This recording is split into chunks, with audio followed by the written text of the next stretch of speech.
kulanti wanaagsan daawadayaal dhamaantiinba meel kasta oo aad dunida dacaladeeda ka joogtaan waa mar kale iyo barnaamijkii xiisaha xagaaga iyo xaragada hooyga ee sanadka 2018 lagu tartami doono midabo cusub oo aad iyo aad uga heli doontaan iyo waliba dad cusubna ay ku tartami doonaan waaw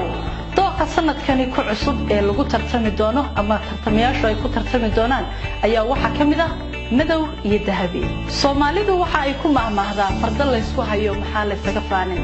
halkani waxa ay shanta gabdhood ku soo bandhigi doonaan mid waliba dooqa ay jeceshahay ama midabka ay jeceshahay inay gurigeeda ka dhigato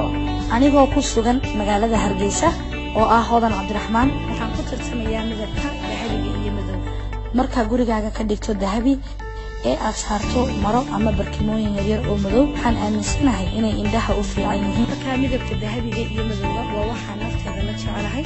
waa sidoo gurigeyga u yaalo ama qaabka gurigeyga u yaalo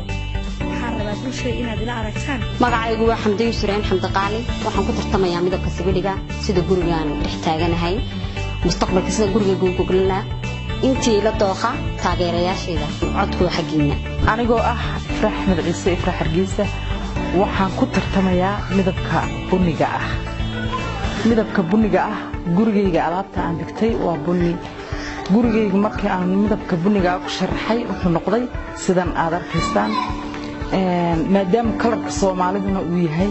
bunni taageerayaashada waxaan ka codsanayaa in intay la dooqa in ay ii codeeyaan midabka buniga ugu soo dhawaado magacayga waa Asma Ahmed Ismaaciil Asmaloof waxaan ku tartamayaa sida adigu ogeydeen midabka cadaanka online midabka cadaanka waa shay aniga mar walba qalbigeyga ku jira sidaan u taageereen hore waan idinku sheegay saadaradeed waxaan leeyahay taageerayaashayda iyo dhammaan dadka midabka taageera cadaanka ah wayfa codku waa halkiinaan leeyahay aniga ayuu maxay cabdi yurub geeyo dooqaygu waa midabka binkiga waxaan leeyahay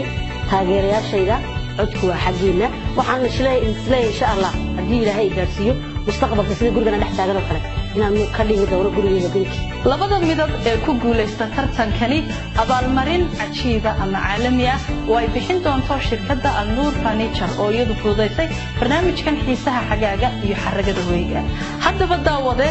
codkaaga si tartamaha aad ku dooqatihiin isla markaasina ka xulo midabka aad jeceshahay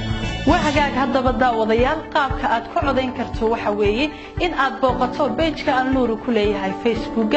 أما حرنتا إذا عدى الراديو هرجيسة كسهرتك ماشوا كلية هاي النور فرنيتشر هل كسوت كهلي كرتو صندوق أدعتك كقديبته سأدوخنا تابع سبسكرايب إياه كمبنان